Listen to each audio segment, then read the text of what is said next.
The Ronin's Redivivus, a crimson dawn over Oakhaven's fallen chains. Chapter 1. Dust and echoes the rain had ceased, leaving the road to Oakhaven slick with a film of oil and regret. It wasn't a rain that cleansed, but one that clung, mirroring the grime ingrained deep within Saito's bones. He adjusted the frayed straw hat, pulled low over his brow, a futile shield against the oppressive humidity and the heavier weight of his own existence.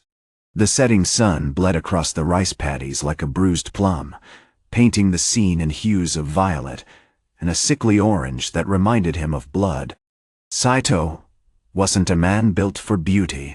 Years spent tracing the edges of violence had etched themselves onto his face, a network of fine lines around eyes the color of polished obsidian, a permanent furrow in his brow, and a jaw hardened by countless unspoken battles. His armor, once gleaming lacquered steel, was now a patchwork of repairs, scarred and stained with the memory of encounters best left forgotten. The weight of his katana, Kurogane black iron, settled heavily in his hand, a silent testament to a past he clung to like a drowning man to driftwood. Had been tracking a petty bandit group for 3 days, following their ragged trail through this forgotten corner of the province. Not for coin. Not really. Coin was a fleeting distraction. He sought only to expend the restless energy within him, the phantom ache of a purpose lost long ago. He wasn't hunting justice, he was hunting ghosts. The air hung thick with the scent of damp earth, rice, and something else, a metallic tang that hinted at recent bloodshed. The road narrowed, flanked by drooping willows and crumbling stone lanterns. A slow, deliberate constriction designed to isolate. As he rounded a final bend, Oakhaven materialized, a cluster of weathered wooden buildings huddled beneath the shadow of a jagged mountain range. It wasn't a place of prosperity. It was a place of exhaustion, of suppressed desperation. The village was eerily silent. There were no children's laughter, no busy market stalls, no signs of life beyond a scattering of weary figures moving with a slow, almost mournful purpose. A single, ragged banner, a stylized black crow, hung limply above the village gate, its crimson thread faded and stained with something darker. He dismounted, the movement slow and deliberate, practiced from years of suppressing instinct. Kurogane remained sheathed, a coiled serpent ready to strike. He scanned the perimeter, his senses heightened, trained to detect the subtle shifts in atmosphere that betrayed malice. Something about the silence, the way the villagers avoided his gaze, felt profoundly wrong. He approached the gate, a simple wooden structure reinforced with rusty iron bands, and was met by a young man, barely a man, his face gaunt and etched with a grim sort of resolve. He wore the uniform of Kurova's militia, a tattered dark blue tunic and trousers, a tarnished helmet that seemed too big for his head. "State your business, traveler." The young man's voice was flat, devoid of warmth. Saito offered a curt nod. "I seek shelter for the night. A traveler needs rest." The young man's eyes, the color of slate, narrowed. "This village does not offer charity to strangers, especially not those bearing weapons." He gestured with a hand towards Kurogane, still hidden beneath his cloak. "My weapon is for defense," Saito replied, his voice a low rumble, carefully neutral. "I mean no harm." The silence stretched, punctuated only by the croaking of a distant frog. Then the young man spoke again, his voice laced with a chilling undercurrent. "Lord Kurova requires no defense. He requires obedience." As he spoke, a single guttural shout echoed from the village square. It was followed by the unmistakable sound of cracking wood and the raw, animalistic roar of a man in pain. Saito's hand tightened on the hilt of Kurogane. The scent of blood, stronger now, assaulted his nostrils. He moved with a speed born of years of honed reflexes, passing through the gate and into the square. The scene was a tableau of brutality. 5 mercenaries, heavily armed and clad in mismatched armor, were surrounding a young man no older than 19 and a grizzled old farmer. The farmer was kneeling, his face streaked with blood, attempting to shield a small, intricately carved wooden doll, a miniature shrine figure depicting a benevolent protector spirit. Lord Kurova stood over them, a hulking figure draped in a crimson cloak, his face a mask of cruel amusement. He was a man built for violence, broad shoulders, thick arms, and eyes that burned with a cold, predatory light. Beside him, a few more mercenaries shifted uneasily, their hands resting on the hilts of their swords. "A gift for my collection," Kurova said, his voice a rasping growl, as one of the mercenaries moved to seize the wooden doll. A reminder to those who resist. Saito didn't waste a moment. Kurogane burst from its scabbard with a flash of polished steel. The air filled with the hiss of the sharpening stone, a sound that silenced the square momentarily. The mercenary closest to him didn't even have time to react. Kurogane moved, a blur of motion, disarming him with a precise, brutal strike that sent the man sprawling. The other mercenaries hesitated, surprised by the sudden lethal intervention.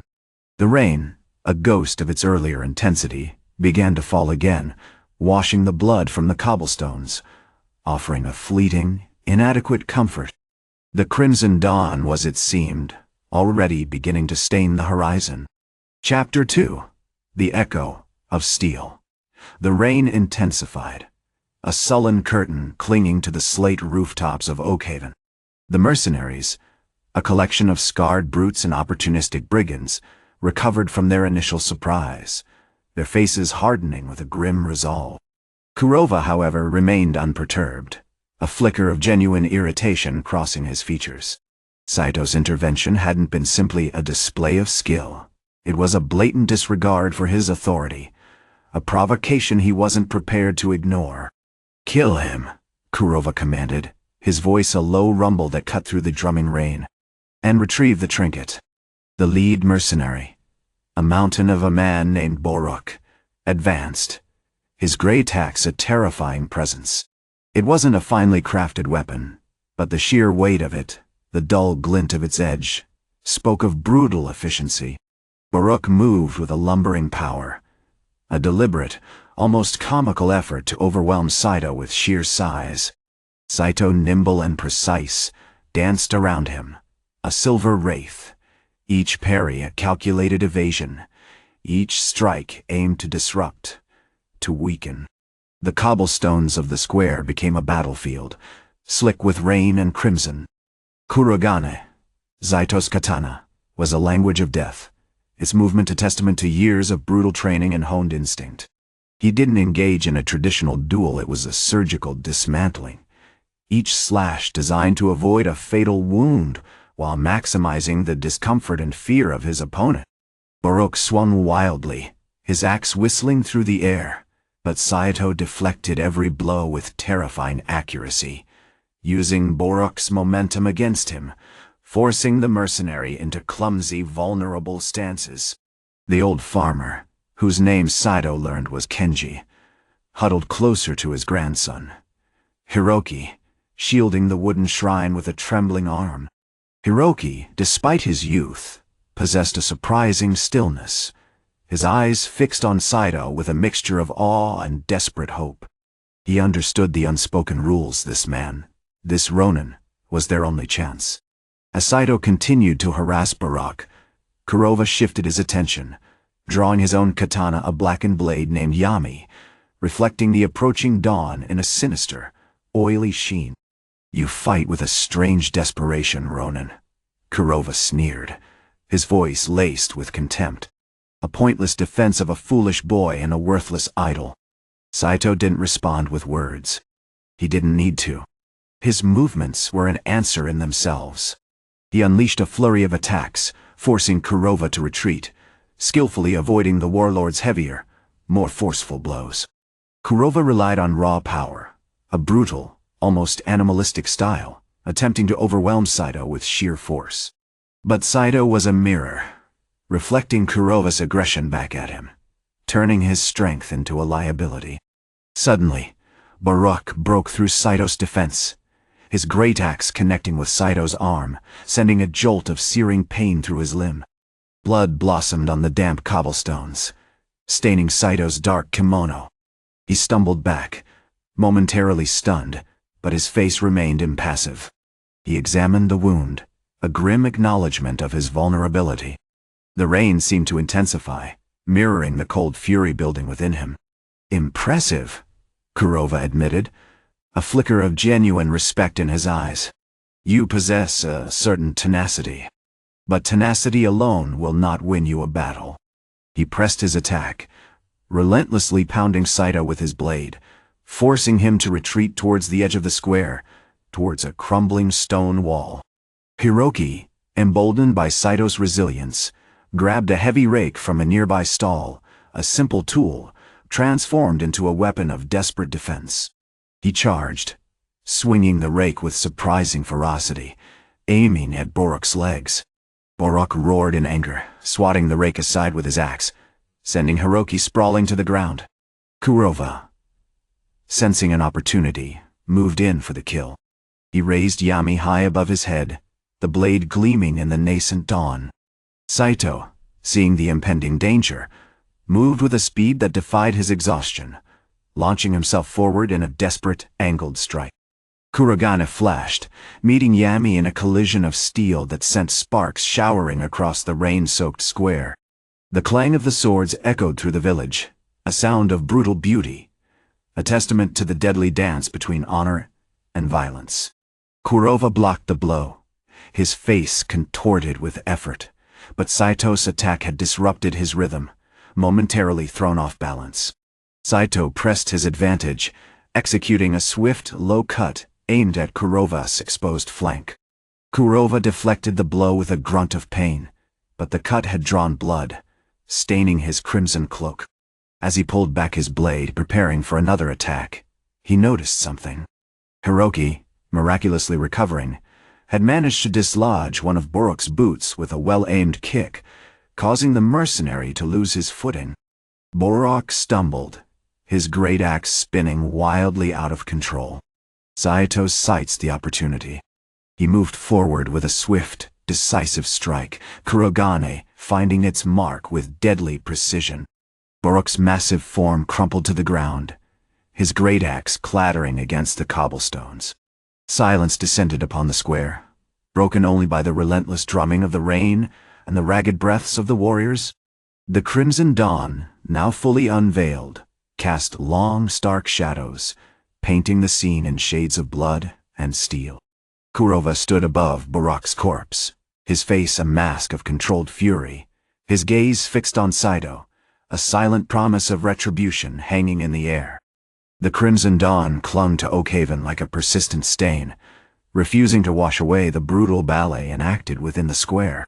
The rain, a relentless cold drizzle, seemed to mock the futile grandeur of the fallen, Borok's body a grotesque sculpture amidst the mud and shattered cobblestones.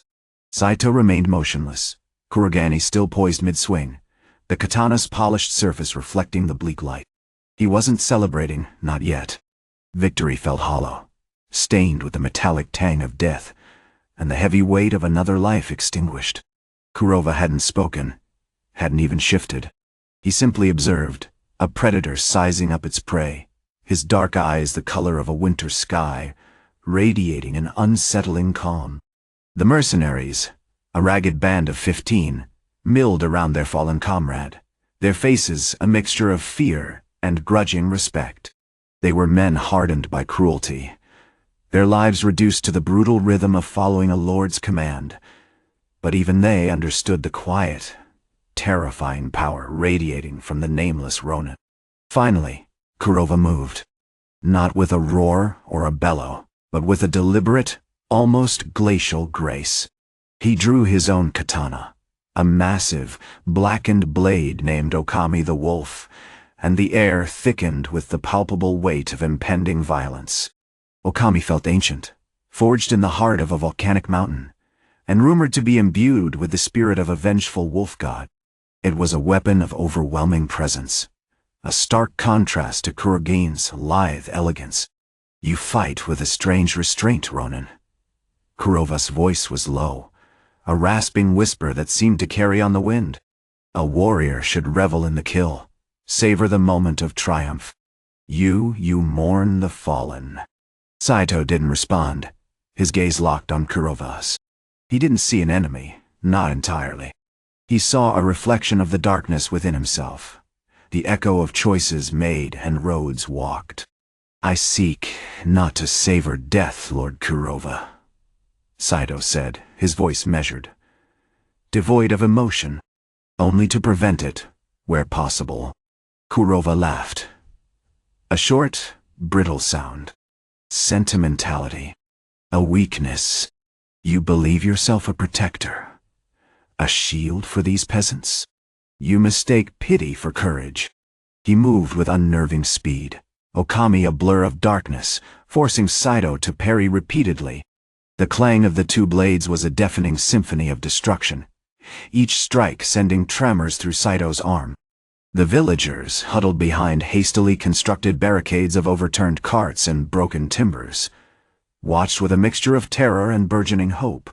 The farmer, Taro, a man weathered by hardship and loss, stepped forward, offering Saito a crudely fashioned spear, a branch sharpened to a point, bound with leather. For you, Ronin, he said, his voice thick with emotion. To stand with you. Saito accepted the spear, the rough wood feeling strangely comforting in his hand. He moved to form a defensive line with the villagers, guiding their movements, teaching them the basics of formation, the subtle art of disrupting an attack. It was a brutal, chaotic dance, a desperate attempt to turn their meager defenses into something more than just a wall of frightened humanity. Kurova, sensing the shift in momentum, unleashed a furious assault, his heavy blows aimed at overwhelming Saito and the villagers. Saito met him with a whirlwind of precise strikes, utilizing his superior speed and agility to evade the larger attacks and exploit openings in Kurova's defense. He wasn't trying to win the fight, he was trying to delay it, to exhaust Kurova and his men. During a brief respite, as Kurova's men struggled to regain their footing, Hiroki, displaying an unexpected resilience, used a sharpened bamboo pole to harass the mercenaries from behind, forcing them to turn and defend. The chaos intensified, the square a swirling vortex of steel, blood, and desperation. Suddenly, Kurova feinted left, drawing Saito into a wider swing, then swiftly pivoted, attacking Saito's exposed side. Saito barely managed to deflect the blow with kuragane, but the force of the impact sent a jarring pain through his ribs. He staggered back, clutching his side, the taste of blood bitter on his tongue. Kurova pressed his advantage, launching a relentless barrage of attacks. Saito, weakened but unwavering, fought back with the fierce determination of a cornered wolf. He knew he couldn't win a prolonged battle against Kurova's superior numbers and weaponry. His strategy was one of attrition, of wearing down the enemy, of denying them the satisfaction of a decisive victory. As he parried a particularly brutal blow that chipped away at his armor, Saito realized something crucial. Kurova wasn't simply seeking to crush Oakhaven, he was seeking him. The Ronin's past, the reason had wandered the lands for so long, was not a secret. Kurova knew, and he was using Saito's past, his guilt, as a weapon. You carry a burden, Ronin, Kurova snarled, raising Okami for a final, devastating strike. A burden of shame. Let me deliver you from it. Chapter 4. The Serpent's Coil. The rain, a relentless gray curtain, had begun to fall in earnest, mirroring the increasing desperation of the fight. The square of Oakhaven, once a simple gathering place, was now a maelstrom of iron and shattered wood. The villagers, armed with improvised weapons and a surprising ferocity, were holding their own, fueled by a righteous rage and the unwavering support of a lone samurai. But Saito felt the insidious creep of exhaustion, the dull throb in his ribs a constant, unwelcome reminder of Kurova's strength. Kurova's attacks were becoming more savage, less about measured offense and more about inflicting pain. Okami, his katana, was a whirlwind of dark steel, each swing designed to break Saito's resolve as much as his body. The chipped armor offered little protection against the brutal probing strikes. Each parry, each exhausted movement, cost Saito precious energy, the cool calm of his technique fraying at the edges. Hiroki, still a vibrant whirlwind of bamboo and fury, was beginning to tire. Several mercenaries had managed to flank him, their crude axes chipping away at his defenses. He roared a battle cry, a desperate surge of adrenaline masking the grim realization that he was outmatched. Saito saw him falter, a momentary hesitation in his attack, and cursed himself for not having intervened sooner. "Hiroki! Withdraw!" Saito shouted, his voice strained against the rising din of battle, a command swallowed almost immediately by the clang of steel and the screams of the wounded. It was a futile gesture, a desperate attempt to salvage a dwindling defense. Kurova, sensing Saito's vulnerability, pressed his advantage with a renewed ferocity. He moved with a predatory grace, circling like a viper, his eyes glinting with cruel amusement. The rain plastered Saito's dark hair to his forehead, obscuring his vision, but he could still feel the oppressive weight of Kurova's presence, the cold, calculating intelligence behind the brutal force. "You fight with honor, Ronin," Kurova said, his voice a low, rasping growl, a commendable waste of potential. "You could be a lord, a commander, ruling over your own domain. Instead, you wander haunted by ghosts, a stain upon the land." He lunged again, this time aiming for Saito's arm, forcing him to execute a desperate, almost instinctive block.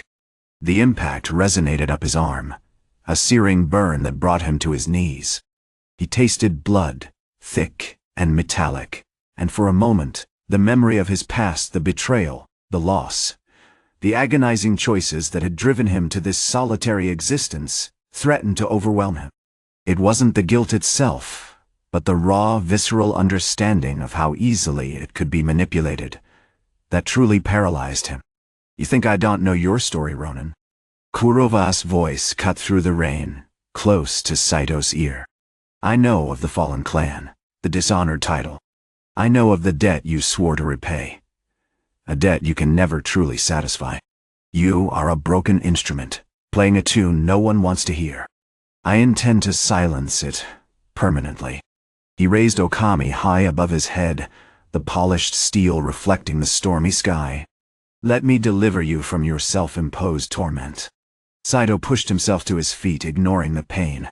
He recognized the tactic, the attempt to break him with words, to expose the raw wound of his past. It was a brutal, effective weapon, and he realized with a chilling clarity that Kurova hadn't just come to conquer Oakhaven, he had come for him. He adjusted his grip on Kurogane, the familiar weight a small comfort in the chaos. "You mistake grief for weakness, Kurova," Saito replied, his voice low and steady, a counterpoint to the storm raging around them. "This blade is not a tool for self-destruction. It is a shield for the innocent." "Sentimentality," Kurova spat, bringing Okami down in a swift, brutal arc dotto. Saito deflected the blow with a calculated parry, but the force of the impact knocked him off balance, sending him stumbling towards the edge of the square, towards the narrow alleyway that led to the village's abandoned smithy. He felt a primal instinct kick in, the instinct to survive, to protect. He spun, using Kurova's momentum against him, and brought Kurogane up in a sweeping motion, narrowly missing Kurova's head. The force of the swing dislodged a section of the crumbling stone wall bordering the alley, sending fragments scattering across the rain-slicked ground. Kurova roared with frustration, momentarily losing his focus. Saito seized the opportunity, pushing forward, attempting to close the distance. The duel had shifted, moving from a desperate struggle for survival to a deadly dance of precision and instinct, a silent battle waged amidst the wreckage of a village's defiance. He knew he was tiring, weakening, but he refused to yield. The crimson dawn over Oakhaven, a reflection of the blood staining the rain, demanded a final answer. Chapter 5. Echoes in the Rain. The rain intensified, a relentless, weeping curtain that blurred the edges of the square and slicked the cobblestones to a treacherous sheen. Kurova, breathing heavily, recovered his composure, a predatory glint returning to his eyes. He circled Saito, Okami a constantly shifting threat, a whirlwind of polished steel. The air thrummed with the metallic tang of blood. Saito's arm, gashed and ragged, pulsed with a cold, insistent ache. The villagers, huddled behind hastily erected barricades of overturned carts and sharpened plows, watched with a desperate, horrified reverence. Their faces, illuminated by the flickering torchlight, were pale masks of fear and grim determination. "You fight with honor, Ronin." Kurova's voice dripped with a corrosive mockery. "A commendable waste of talent. You cling to shadows while I embrace the reality of power." He lunged again, this time with a savage underhand sweep, aiming to shatter Saito's guard. Saito parried, the clang of steel echoing like a death knell, but Kurova's movements were imbued with a dark, unsettling energy, the practiced brutality of a man who derived pleasure from inflicting pain. Saito realized he was losing ground. Kurova wasn't just fighting, he was systematically dismantling him, forcing him into a defensive posture, exploiting his fatigue. The villagers' ragged efforts to support him, a farmer hurling a handful of dirt, another desperately attempting to shield him with a broken scythe, felt futile. A desperate, heartbreaking plea. He tightened his grip on Kurogane, the worn leather of the grip biting into his palm, a reminder of countless battles fought and lost, of oaths sworn and broken. "The innocent deserve protection, yes," Saito said, his voice strained but deliberate, choosing his words like a surgeon selects his instruments. "But protection is not weakness. It is the foundation upon which true strength is built." He shifted his weight, attempting to regain his footing, but Kurova anticipated his move, cutting him off with a swift, brutal thrust. Okami whistled through the air, narrowly missing Saito's chest, leaving a burning streak on his hakama. This was the turning point. Kurova saw his advantage, a predator sensing a wounded prey. He pressed his attack, a relentless barrage of strikes, each one fueled by a chilling satisfaction. Saito, battered and bleeding, began to fall back, skillfully weaving through the chaos, utilizing the limited space of the square to his advantage. He wasn't trying to win, he was trying to survive, to buy time, to hold Kurova long enough for the villagers to find some semblance of a counteroffensive.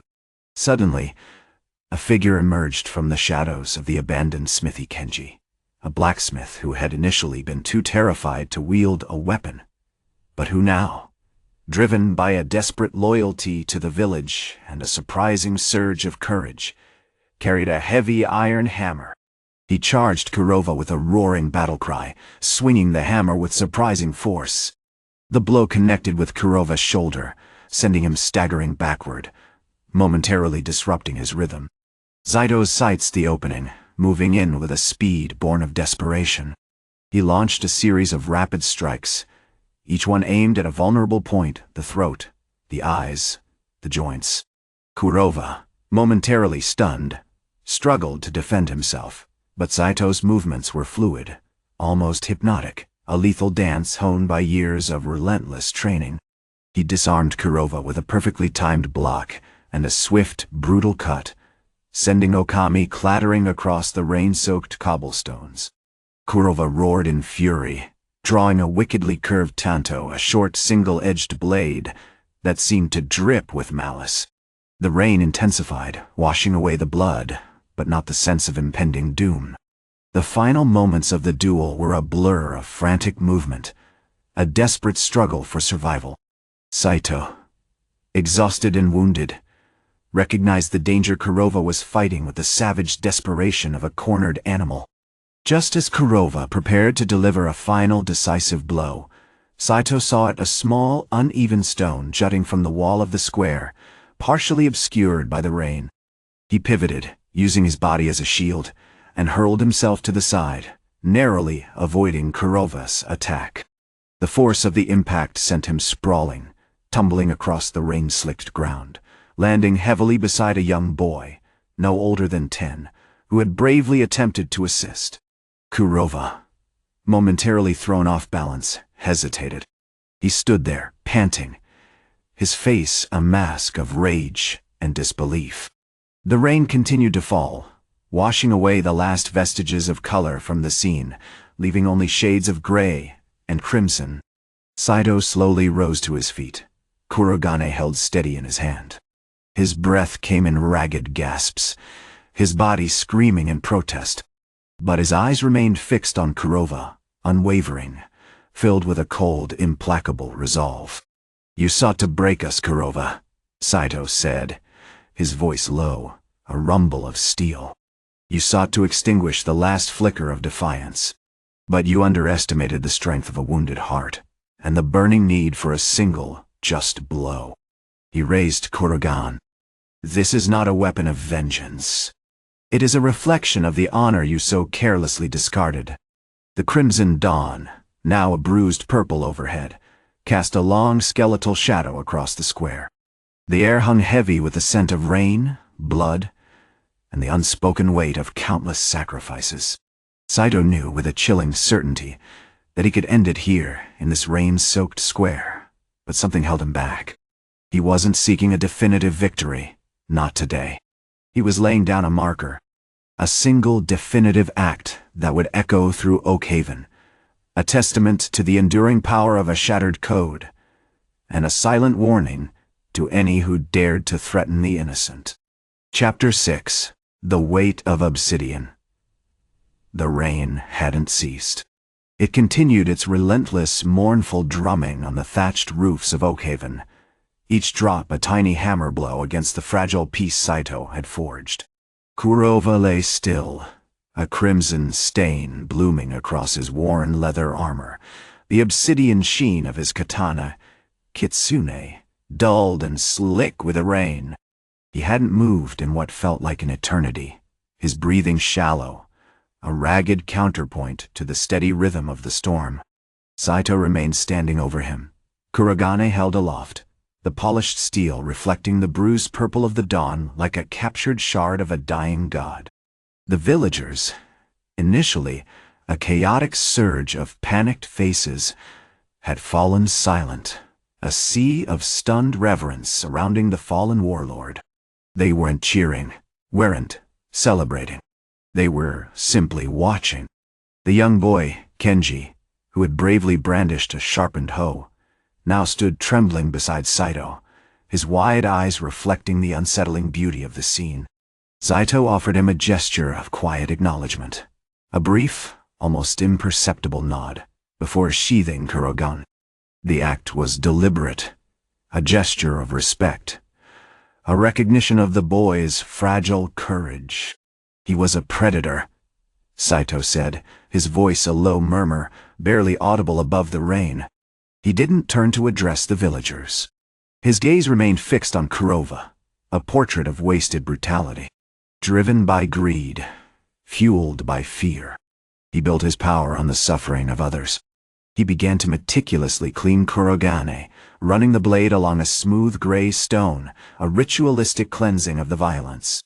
It wasn't a celebratory gesture, it was an act of solemn contemplation. Each movement was precise, economical, imbued with the weight of countless battles fought and lost, of oaths sworn and broken. A ripple of movement disturbed the stillness.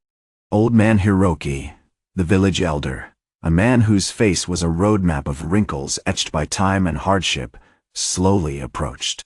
He carried a small, worn wooden box, its surface polished smooth by decades of handling. "The Emperor's men," Hiroki announced, his voice surprisingly firm. "They have arrived." Word reached the capital. "They are disappointed." Saito didn't react. He continued to clean his blade, his movements uninterrupted. The mention of the Emperor's forces, and their obvious disapproval, settled upon the square like a suffocating blanket. This wasn't a victory that the Emperor would readily endorse. It was a defiance, a disruption of the established order, a dangerous precedent. Disappointed, Saito repeated, the word a dry rasp in his throat. They are often disappointed when justice takes a different path. He finally turned, his eyes, the color of polished jade, scanning the faces of the villagers. They will send soldiers. They will attempt to restore order. They will likely bring more bloodshed. A murmur spread through the crowd.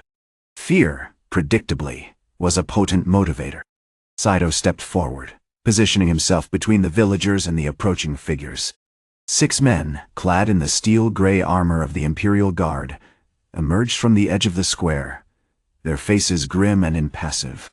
Their captain, a young man named Kaito, stepped forward, his hand resting on the hilt of his sword.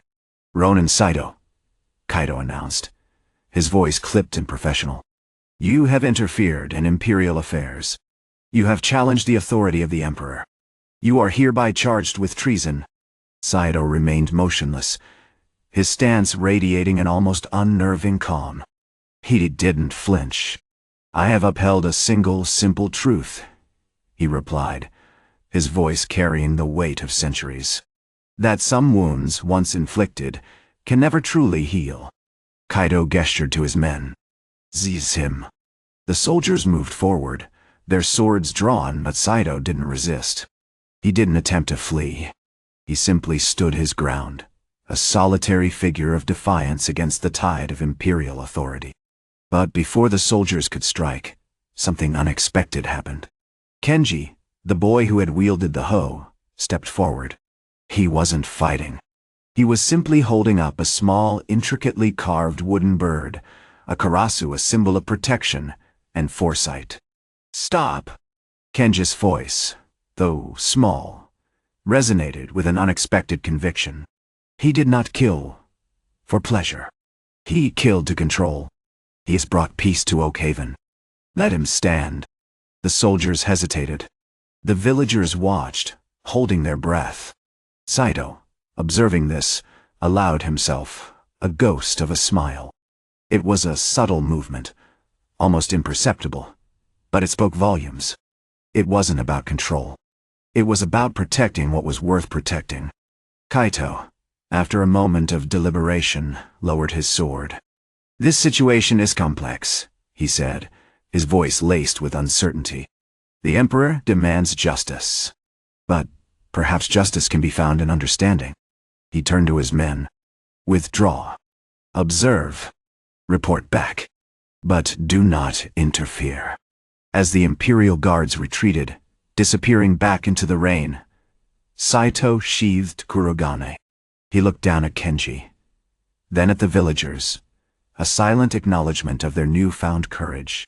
The dawn is still red, he said, his voice low, but it is not crimson. The stain will fade, eventually.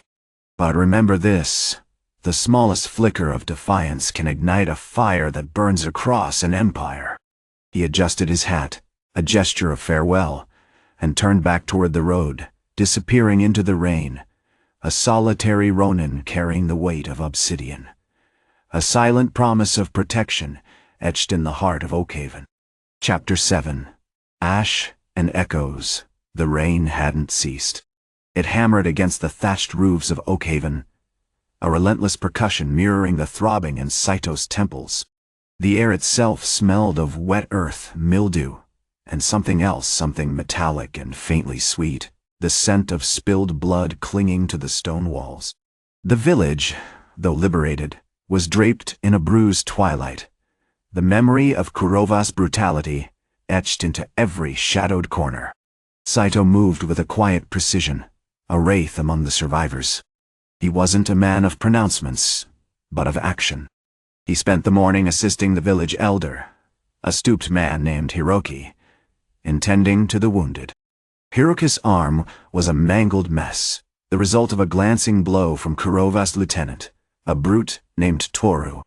Saito bound the limb with strips of cloth, his movements economical, imbued with a knowledge born not of medical training, but of countless battles fought and won and lost across the ravaged landscapes of Japan.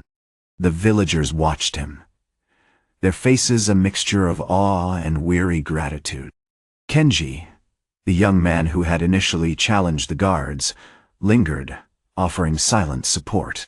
Kenji's father, a blacksmith named Takeshi, was painstakingly repairing Kurogane, Saito's katana. The blade, dulled and blackened with Kurova's blood, reflected the gloom, a morbid mirror to the events of the past days. "It's strange," Takeshi muttered, carefully polishing the steel with a piece of worn leather, "to see such a warrior so utterly alone, intervening in our lives. It feels both right and deeply unsettling." Saito offered a curt nod.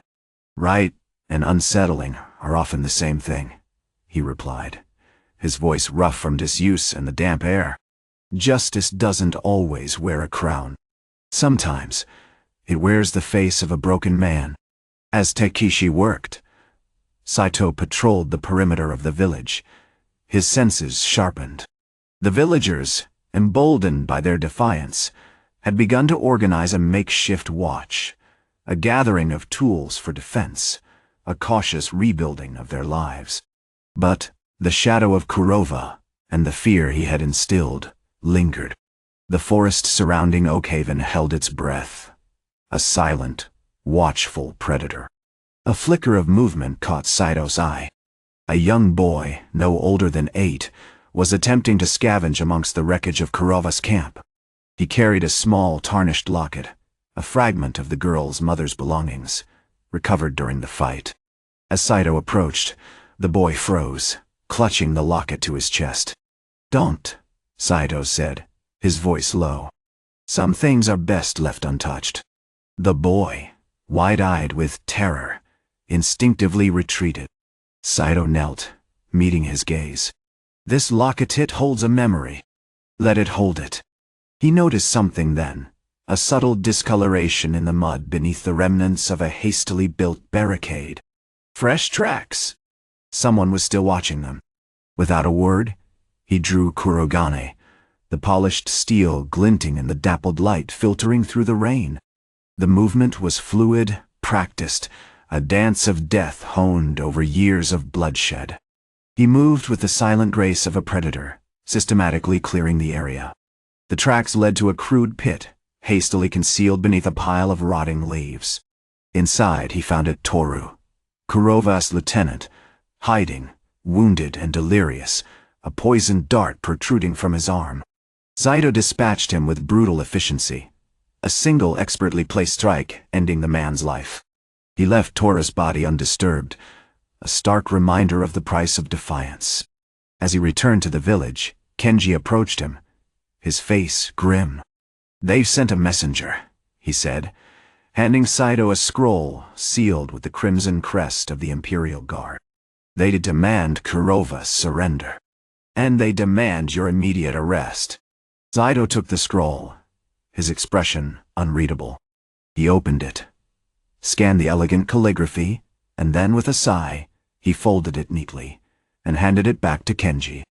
"Tell them," he said, his voice laced with a quiet sadness, "that Oakhaven is not theirs to govern.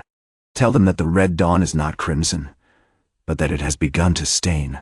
He turned back to the villagers, his gaze sweeping across their faces, a silent acknowledgement of the inevitable.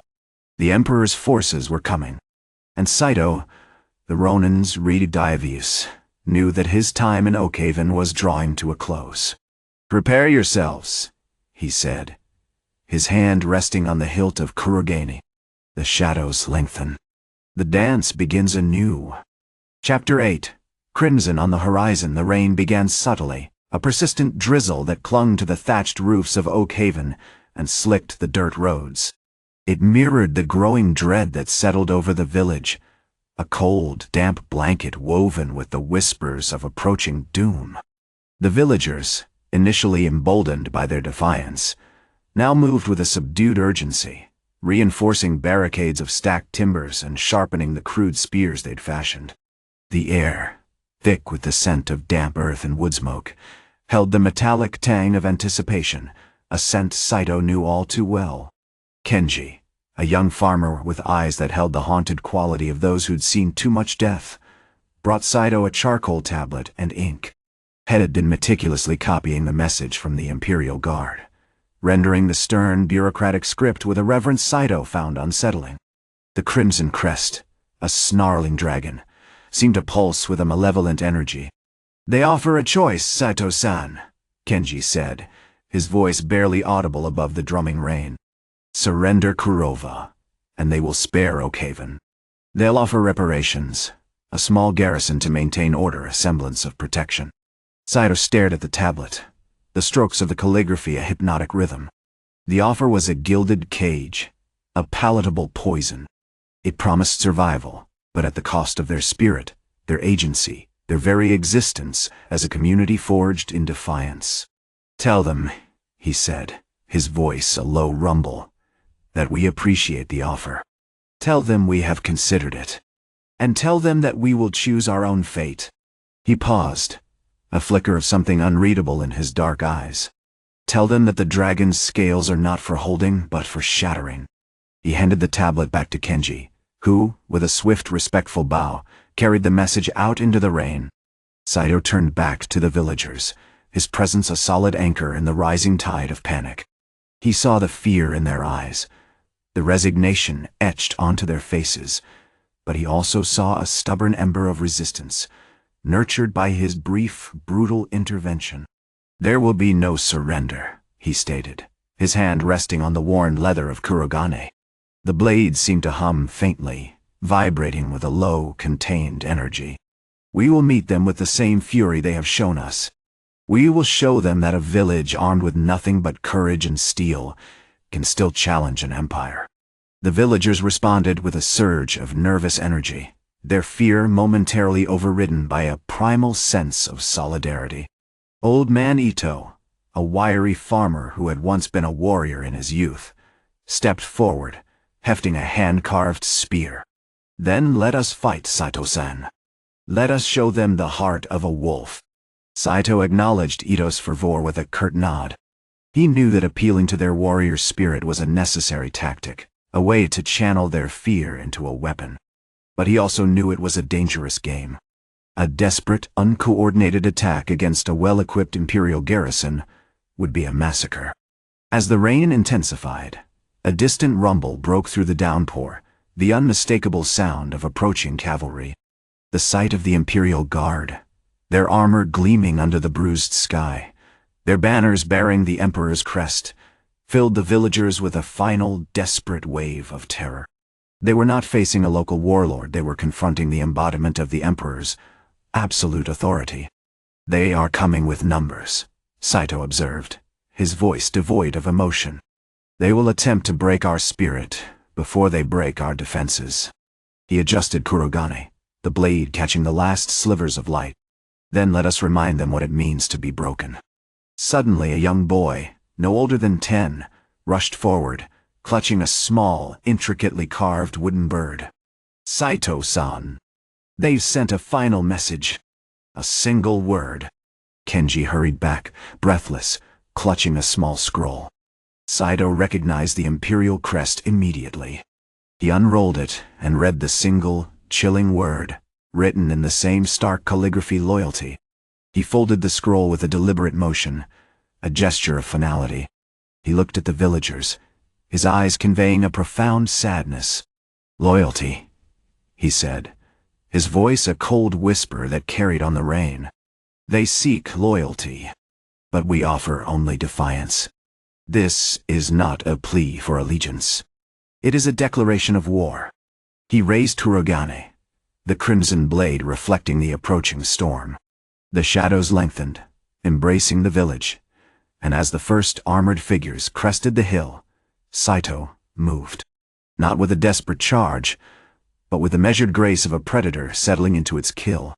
The dance had begun anew, and under the crimson dawn, he moved like a wraith, a figure sculpted from shadow and steel, the Ronin's Redivivus, a promise of retribution against an empire. Chapter 9. The Serpent's Coil. The rain hadn't ceased. It hammered against the thatched roofs of Oakhaven, a relentless, gray curtain mirroring the turmoil in Saito's soul. Kurova's vanguard had arrived, a tide of obsidian armor, the glint of polished steel sharp against the bruised sky. Around 200 men, A mercenary force drawn from the fringes of the empire, their faces grim and efficient, their banners depicting a coiled serpent swallowing the sun. They were not merely warriors, they were instruments of oppression, carefully crafted to dismantle resistance with brutal precision. Saito stood atop the makeshift barricade, a crumbling stone wall, reinforced with sharpened timber. His stance a study in controlled tension. Kurogane was a dark stain against the gray, the crimson sheen of the blade intensifying with each drop of rain, a silent promise of what was to come. He hadn't slept. The boy, Kenji, and his frantic message had bled into his consciousness, solidifying his resolve, sharpening the edge of his grief. Loyalty. The word echoed in his mind, a corrosive poison offered by an empire that valued blind obedience above all else. The initial volley came without warning. A hail of arrows, fletched with black feathers, ripped through the rain, scattering villagers who'd attempted to reinforce the defenses. Saito moved with a terrifying economy, a blur of motion as he deflected arrows with his forearm, the impacts jarring his bones. He wasn't fighting to win, he was fighting to buy time. Time for the villagers to find a semblance of order. A flicker of that defiant spirit had ignited. He dispatched a dozen men with surgical precision. A swift, deep cut to the throat, a crippling blow to the knee, a perfectly placed thrust to the spine, each action executed with the cold, deliberate grace of a predator. The rain washed the blood away, a grotesque watercolor painting on the muddy ground. There was no glory in it, no triumphant shout, only the grim satisfaction of preventing needless suffering. "Focus on the flanks!" Saito's voice, a low rasp, cut through the chaos. "Use the terrain. Let them come to us." The villagers, emboldened by his unwavering presence, responded with a desperate ferocity. Using sharpened farming tools, sickles, scythes, even heavy rocks, they harried the mercenaries, exploiting their lack of familiarity with the narrow, winding streets of Oakhaven. A young woman, wielding a sturdy rake, managed to cripple a mounted officer, sending him tumbling from his horse. An old man, his hands gnarled with age, hurled a stone with surprising force, striking the eye of a hulking guard. But the mercenaries were relentless, their training and numbers overwhelming the villagers' desperate resistance. They pressed forward, their formations shifting, utilizing their superior firepower. Saito became a vortex of death, a shimmering demon cutting through the ranks. He moved with an almost supernatural awareness, anticipating their attacks, dodging their blows with impossible agility. Suddenly, a figure broke through the melee. Lord Komatsu, Kurova's second-in-command, a veteran warrior with a scarred face and a ruthless glint in his eyes. He was a whirlwind of brute force, wielding a massive two-handed claymore that cleaved through men and wood alike. Saito met him head-on. The clash of steel was a deafening roar, a visceral symphony of violence. Komatsu's blows were heavy, aimed to break bones, to shatter defenses. Saito parried, deflected, and countered with a speed that defied comprehension. Kurogane danced in the rain, a crimson blur against the gray. "You fight with honor, Ronin," Komatsu bellowed, his breath ragged with exertion. "A futile exercise. The Empire will crush you, just as it crushes all who oppose it." "Perhaps," Saito replied, his voice tight with controlled fury. "But even a single drop of blood can stain the scales of a dragon." He sidestepped a savage overhead swing, using Komatsu's momentum against him, delivering a crippling slash to his arm. The mercenary roared in pain, staggering back, but he didn't fall. He pressed on, relentlessly, his fury fueling his attacks. As Saito retreated, dodging a furious barrage of blows, he noticed something, a subtle shift in Kurova's tactics. The warlord hadn't engaged directly. He was observing, calculating. He had pulled back his main force, consolidating them around a narrow alleyway, creating a choke point. Saito understood. Kurova wasn't simply trying to destroy Oakhaven, he was trying to break him, to force him into a desperate, unwinnable fight.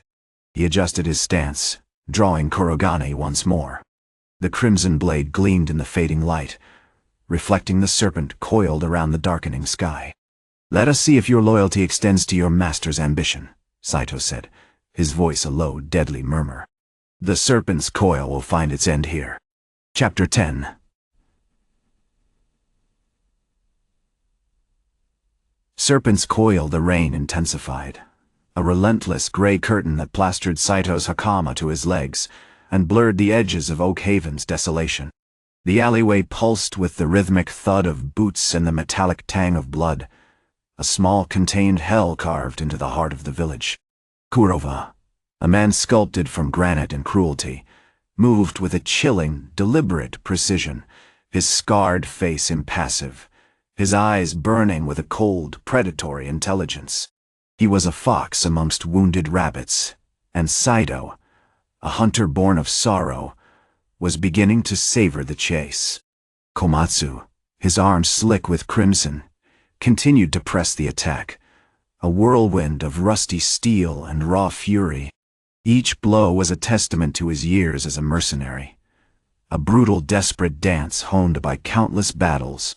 But Kurova, shielded by a meager circle of his elite guard men, who looked more like seasoned farmers than warriors, deflected with unsettling grace, his movements economical, designed to wear down, to inflict psychological damage as much as physical.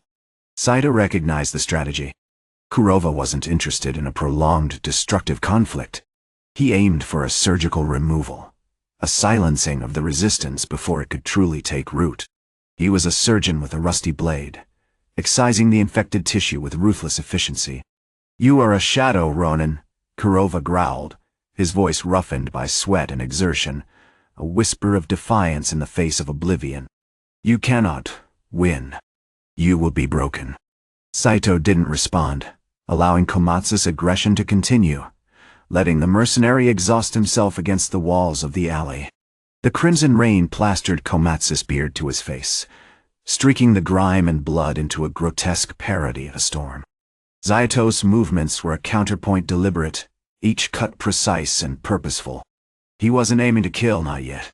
He was aiming to control. Finally, Komatsu stumbled, a choked gasp escaping his lips as Kurogane grazed his shoulder, drawing a thick, black line of blood. He roared in frustration, dropping his own katana with a clang that echoed in the narrow space. "Enough!" Kurova's voice, amplified by the confined space, cut through the rain and the chaos.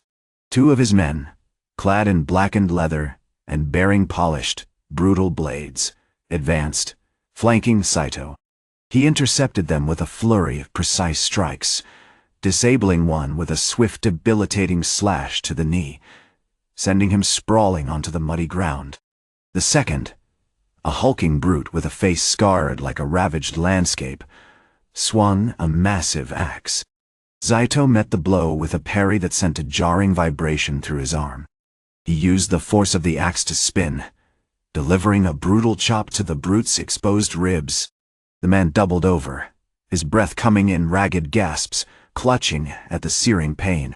As the last of Kurova's men fell, Kurova himself advanced, his expression hardening. He was a towering figure, clad in blackened armor, a grotesque helmet obscuring his features, save for a glimpse of cold, calculating eyes. "You are skilled, Ronin," he conceded, his voice laced with a grudging respect. "But your skill is a liability. You are a single reed in a hurricane. This village is already lost. Accept it." "Lost to whom?" Saito countered, drawing Kurogane once more, the crimson blade reflecting the flickering torchlight. "To the corrupt. To the self-serving. To the men who feast on the misery of others." He moved in a circular motion, deflecting Kurova's initial attack, a powerful downward thrust, aimed at his heart with a fluid redirection. The force of the blow hammered against the stone wall behind him, sending a spray of dust and debris into the air. Kurova's movements were powerful, imbued with a brutal, almost animalistic energy. He wasn't fighting with finesse, but with raw, unbridled aggression. You fight with a certain nobility, Kurova spat, stepping back, assessing the damage. A weakness. A sentimentality that will be your undoing. Saito ignored the insult. He focused on the subtle shifts in Kurova's stance, the almost imperceptible adjustments in his weight, the way his eyes tracked his movements with unnerving intensity. He noticed a slight tension in Kurova's left hand, a barely perceptible flexing of the fingers. You anticipate, Saito observed, his voice low, almost a whisper. You believe you understand the rhythm of a warrior's dance. As he spoke, he executed a maneuver he'd been practicing for the last hour, a technique he'd learned from a disgraced master in his youth, a momentary disruption of balance, a subtle shift of center. It was a dance of distraction, designed to throw Kurova off his guard. Kurova reacted instantly, dodging the attack with surprising agility, bringing Kurogane around in a wide arc, aiming to sever Saito's arm. Saito sidestepped, drawing Kurogane to meet the blade in a furious spinning counterattack. The two swords clashed again, a deafening clang of steel against steel, a miniature storm of sparks erupting between them. The rain continued to fall, washing the blood down the alley walls, creating a crimson tapestry woven with the threads of violence. Saito knew, with a chilling certainty, that this was more than a duel. It was a test. Kurova wasn't just trying to defeat him. He was trying to break him, to shatter the last vestiges of his honor, to force him to abandon the path of the nameless Ronin. The serpent's coil, he realized, wasn't going to be found in his death, but in his surrender. Chapter 11. The serpent's coil. The rain hadn't ceased, but its relentless drumming had softened to a mournful sigh. The alley in Oakhaven's heart, slick with the aftermath of the duel, smelled of iron, damp earth, and something darker, the metallic tang of dying ambition. Saito stood amidst the debris of Kurova's shattered ambitions, Kurogane dripping crimson onto the flagstones, its polished surface reflecting the bruised gray of the dawn. Kurova lay a few feet away, a twisted parody of a warlord, his once arrogant posture broken, his dark eyes vacant, the ornate crimson silk of his sash stained a horrifying, blossoming red. Saito didn't approach him. He simply circled, his movements deliberate, each step measured, as if assessing a particularly dangerous animal. There was no satisfaction in Kurova's defeat, no triumphant roar. Only a profound, weary acknowledgement of the immense battle waged, not just between swords, but within himself. The villagers, huddled together in the doorway of the smithy, watched him with a mixture of awe and apprehension. The boy, Kenji, who'd witnessed the entire fight from the shadows, tentatively approached, clutching a small, intricately carved wooden bird, a gift from his mother. You saved her," he whispered, his voice choked with emotion. Saito took the bird, turning it over in his calloused hand. "I saved this village," he corrected, his voice rough with exhaustion. "Not just one child." He didn't elaborate, didn't offer comfort. Had learned long ago that words were often heavier than steel, and offered only a false promise of solace. He sheathed Kurogane, the sound echoing in the damp silence. As he did, he noticed something, a subtle tremor in the ground, a faint ripple of energy that seemed to emanate from Kurova's body. It wasn't the effect of a wound, but something deeper. He remembered his master's cryptic warnings. The strongest battles are not won with steel, but with the minds of those who wield it. A warrior's true weakness lies not in his blade, but in his convictions. Kurova hadn't simply died, had resisted. It wasn't a physical resistance, but a psychic one, a desperate clinging to the remnants of his warped ideology. Saito recognized it with chilling clarity, a lingering echo of the very darkness he fought to suppress within himself. He turned his attention to the small, perfectly formed serpent coiled around Kurova's wrist, a symbol had noticed repeatedly during their duel, an emblem of his master's teachings. It wasn't merely a decorative piece, but a conduit, a focus for the negativity Kurova had cultivated. Saito carefully removed it, its cool scales surprisingly smooth against his palm. As he did, a wave of nausea washed over him, a visceral understanding of Kurova's final, desperate thoughts, rage, fear, and a profound, suffocating loneliness. "He tried to break me," Saito murmured, more to himself than to the villagers. "Not with steel, but with the reflection of my own shadow. He knew that to defeat me, he had to make me question everything I held sacred." The villagers shifted uneasily, sensing the shift in Saito's demeanor. Old man Hiroki, the village elder, stepped forward, his face etched with concern. "The spirits of the ancestors whisper of a darkness within you, Ronin. A darkness that consumes those who seek to do good." Saito didn't respond. He simply examined the serpent, turning it over in his hand. He understood now. Kurova's ambition hadn't been solely about power, it had been about control. A desperate attempt to impose order on a chaotic world, born from a deep-seated fear of vulnerability. And in his efforts to destroy, Kurova had inadvertently created a mirror, reflecting back Saito's own burden, his own haunted past. "The serpent's coil," Saito finally said, his voice low and measured, "isn't found in my death. It's not in the broken body or the stained blade. It's found in the willingness to surrender.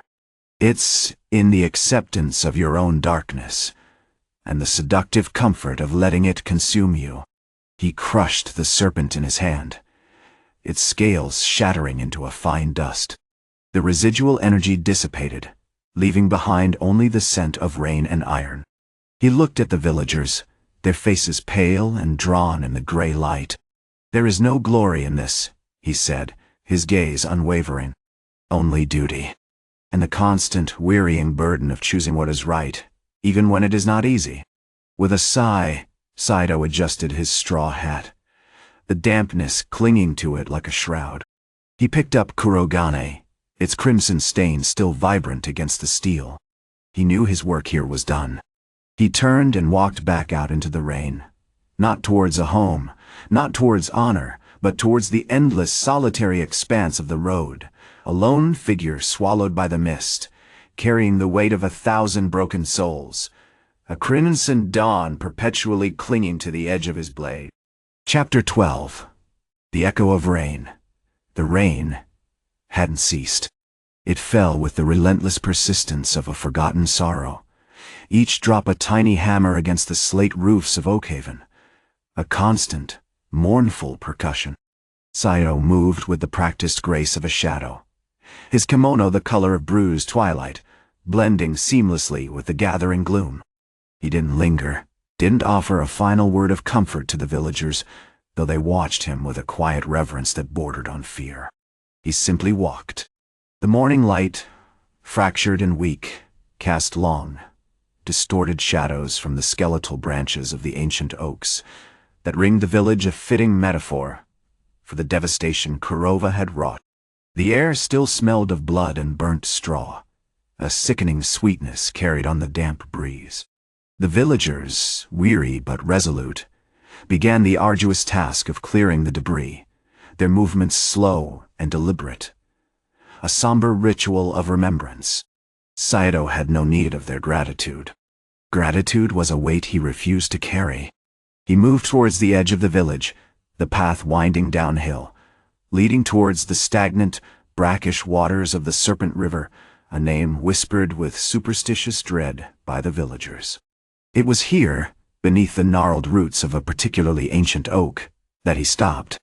He knelt, meticulously cleaning Kurogane, his movements economical and precise, each stroke deliberate and imbued with an unspoken sadness. The crimson stain on the blade hadn't faded, not truly. It was a stubborn, haunting memory, a visual echo of the brutality had unleashed. He wasn't cleansing the blood, not entirely. He was, perhaps, attempting to cleanse himself. As he worked, a young boy, no older than 10, hesitantly approached him. His face was streaked with mud and tears, but his eyes held a flicker of something akin to wonder. He carried a small, intricately carved wooden bird, a trinket salvaged from Kurova's ransacked storehouse. "Master Saito," the boy whispered, his voice barely audible above the rain. "My father said you were a ghost, a warrior of the rain." Saito didn't respond immediately. He continued to polish the blade, the rhythmic motion, a meditative act. Finally, he lifted his head, his eyes the color of polished obsidian, fixed on the boy. "Ghosts," he said, his voice a gravelly murmur, "are simply echoes. The echoes of choices made, of actions taken. We become the echoes we choose to listen to." He held up Kurogane, the crimson light catching in its polished surface. "This blade, it is just one echo. A particularly loud one, perhaps." The boy stared at the sword, captivated. "But why did you fight, Master Saito? Why didn't you just leave?" The question hung in the air, heavier than the rain. It was a question Saito had wrestled with countless times, a question he rarely voiced. "Because," he replied, his gaze sweeping across the ravaged landscape, "sometimes the loudest echoes demand a response." He paused, a flicker of something akin to pain crossing his face. "Sometimes the silence is the greatest threat of all." He handed the boy the wooden bird, its tiny wings frozen mid-flight. "Keep this," he said. "A reminder that even the smallest creature can find strength in the face of darkness." As the boy clutched the bird to his chest, a figure emerged from the mist. It was Hana, the young girl whose family heirloom Kurova had attempted to seize. She stood silently, her eyes filled with a profound sadness, but also with a nascent sense of strength. "Saito-san," she said, her voice soft but firm. "You said the serpent's coil isn't in death. But what is it then?" Saito considered her question, his expression unreadable. He looked out across the rain-swept valley, at the nascent dawn struggling to break through the clouds, painting the landscape in hues of gray and crimson. "It's in the forgetting," he finally said, his voice low and laced with a bitter understanding. "It's in the willingness to allow the darkness to fade from memory, to believe that what happened here was simply a mistake. It's in the denial of the truth, of the suffering, of the loss." He drew Kurogane, the crimson stain gleaming in the weak light. "The greatest battle isn't fought with steel," he said, his hand instinctively tightening around the hilt, "but with remembrance, with ensuring that the echoes never fade." He turned, his silhouette swallowed by the mist, beginning his journey back into the rain. As he walked, the villagers watched him, not with reverence, not with fear, but with a quiet, solemn acknowledgement. He was a reminder, a crimson echo in a world desperately seeking to forget. He was the Ronin's Redivivus, a living testament to the enduring power of duty, and the terrifying beauty of a soul consumed by the weight of 1,000 silent screams. Chapter 13. The Ash and the Willow. The rain hadn't ceased. It fell with the relentless, mournful insistence of a forgotten god, coating the thatched roofs of Oakhaven in a slick silver glaze. Saito walked with the rhythm of a ghost, his movements economical, his dark kimono absorbing the chill, the dampness, the despair that clung to the village like a shroud. Hana, the girl with eyes like polished obsidian, followed him at a respectful distance, the silence between them thick with unspoken understanding. He hadn't spoken since his pronouncements to her. Lost in the contemplation of her question, "What is it then?" A question that threatened to unravel the fragile defenses had built around his soul. Oakhaven was a wound, a festering sore upon the land, and he was compelled to treat it, even if the treatment was simply to observe its slow, agonizing death. They reached the edge of the village, to a small, gnarled willow tree, weeping over a shallow, muddy pool.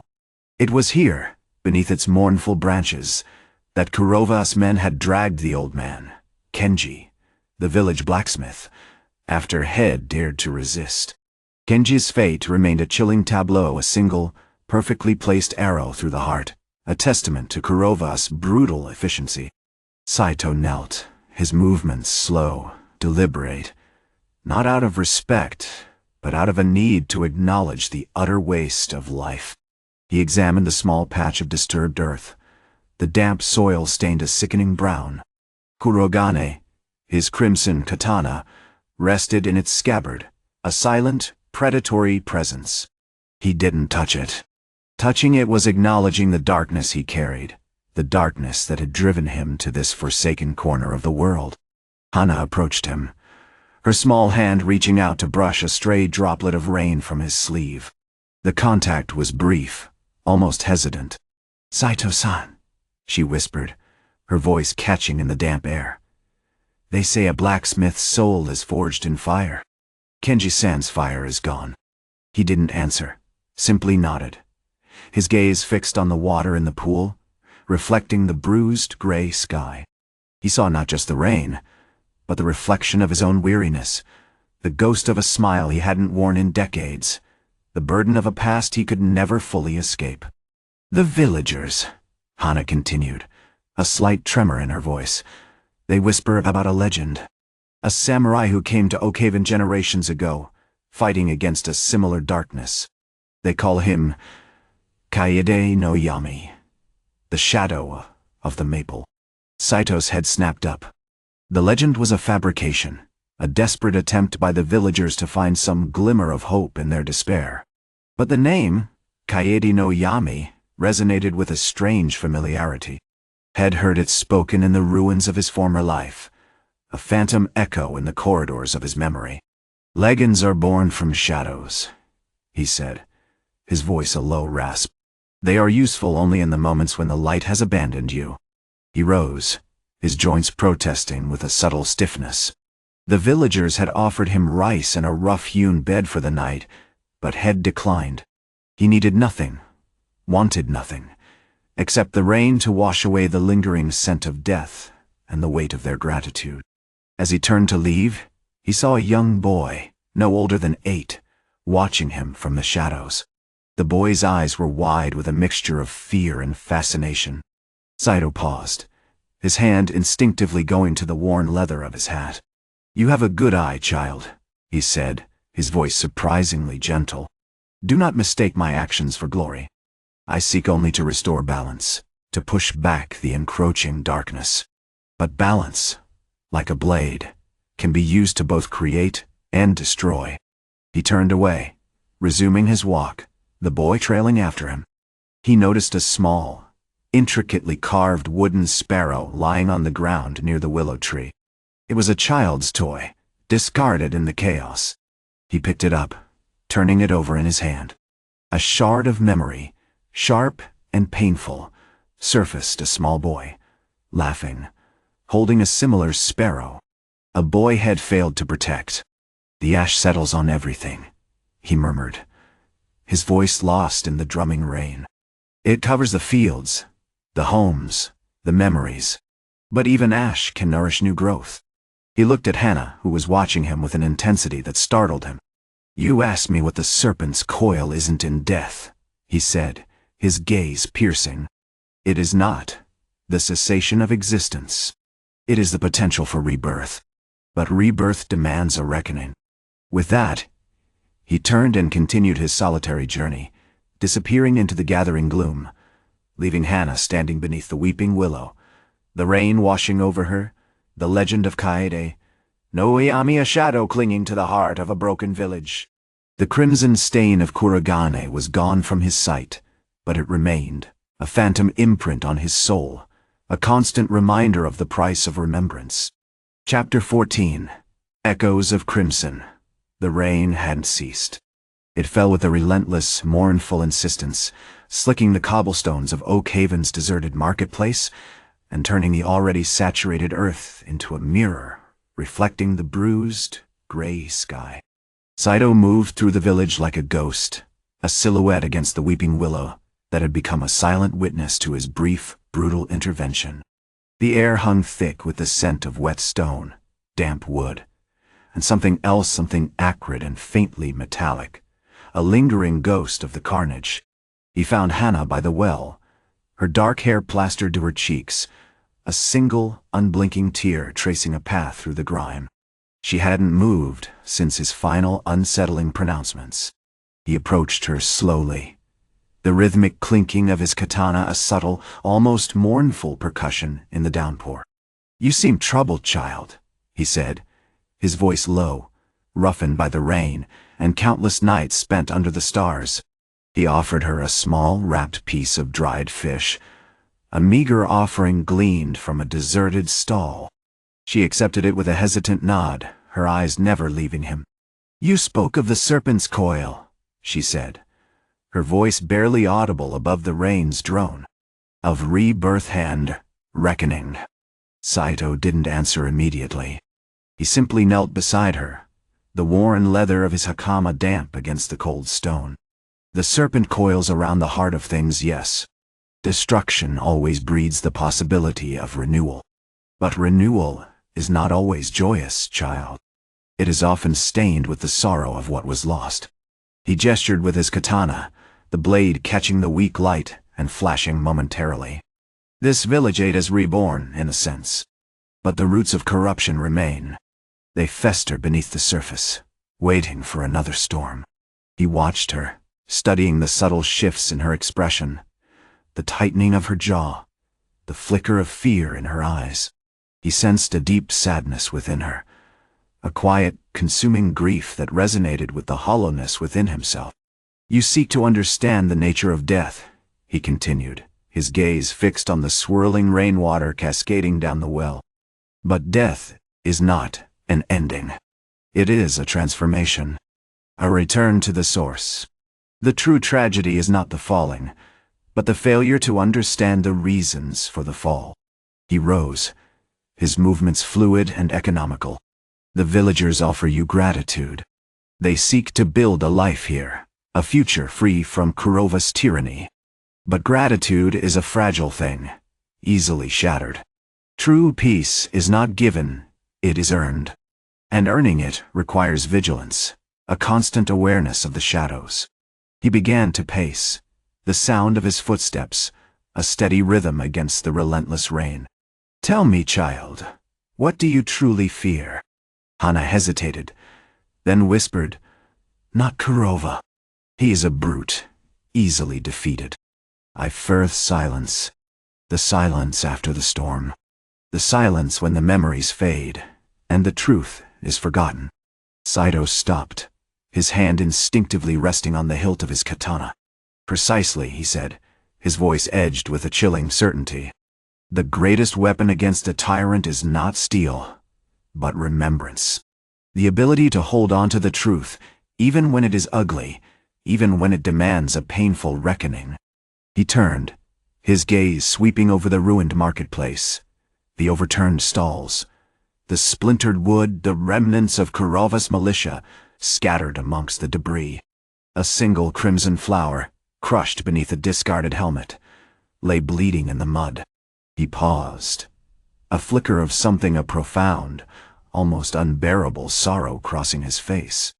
"This is where he fell," he murmured, almost to himself, consumed by his own ambition, blinded by his lust for power. A simple man, driven to madness by a hunger he could never satisfy. He picked up the crimson flower, examining it with a mournful tenderness. Even in death he is a reminder, a warning. He looked at Hana, his expression unreadable. "You have a sharp mind, child. A restless spirit. Use it wisely. Do not seek solace in forgetting. Seek solace in understanding. And remember, the past is not a burden to be carried, but a guide to be followed." He sheathed his katana with a soft, deliberate movement, the sound echoing in the stillness. "The rain will eventually cease. The sun will return, but the shadows will remain. It is our duty to ensure they do not grow too long." He turned to leave, pausing at the edge of the marketplace. He looked back at Hana, one last, lingering gaze. "The road is long, child. The path is fraught with danger. But you are not alone." He offered a small, almost imperceptible nod, then vanished into the rain, another ghost swallowed by the falling gray. Hana remained, standing beneath the weeping willow, the crimson flower clutched in her hand, the weight of Kaide no Yami heavier than ever. Chapter 15. Kaide no Yami. The rain continued its relentless assault, washing the blood from the cobblestones of Oakhaven's marketplace, but not from the memory etched into Hana's soul. The crimson flower, now slick with mud and a thin sheen of rain, felt impossibly heavy in her hand, a physical manifestation of the grief that threatened to consume her. It was a Kaide no Yami crimson darkness, a specific type of dark red poppy, cultivated only in the shadowed valleys of the northern provinces, a flower traditionally given to commemorate fallen warriors and lament their sacrifice. It was a grim irony, she thought, that it had fallen so brutally beneath Kurova's helm. Saito was gone, not simply departed, as a Ronin often did, seeking a new purpose or a quiet corner of the world. He had vanished, leaving behind only the lingering scent of oiled steel and the unsettling echo of his voice, a voice steeped in centuries of bushido. He hadn't offered a farewell, a word of comfort, or a single, knowing glance. He simply wasn't there. Hana, a wisp of a girl barely 17 summers old, felt a profound disorientation, a feeling of being adrift in a sea of unanswered questions. She moved slowly, almost mechanically, picking her way through the debris-strewn marketplace. The villagers, their faces etched with a mixture of exhausted relief and profound sorrow, milled about, slowly beginning to rebuild, to attempt to stitch back together the tattered remnants of their lives. They offered her dried rice and sake, but she couldn't bring herself to accept, the offering feeling hollow and somehow insufficient. She found herself drawn back to the makeshift shrine Saito had erected, a simple altar fashioned from salvaged timber, draped with a worn indigo cloth. At its center lay Kurova's body, partially concealed beneath a canvas shroud. The air around it felt colder, heavier, permeated with the metallic tang of death, and something deeper. Something great? Saito hadn't spoken of regret, but Hana sensed it in the stillness of the scene, in the meticulous way had examined the crimson flower. As she knelt before the altar, she noticed a small, intricately carved wooden box resting beside the body. It was locked, and she instinctively reached out, her fingers tracing the smooth, polished wood. She didn't know why, but she felt an overwhelming compulsion to open it. It was a simple act, a gesture of instinctive curiosity. But as she worked at the delicate latch with a small, honed stone, a palpable sense of unease descended upon her. Inside the box lay a single folded piece of parchment, bearing a single, elegantly written kanji kai. See.at. She unfolded the parchment, revealing a sketch, a breathtakingly detailed depiction of a single swirling wave crashing against a jagged coastline. Beneath it, in Saito's unmistakable hand, were 3 words: the current will shift. A coldness spread through her, a premonition so sharp and sudden it stole her breath. It wasn't a threat, not precisely.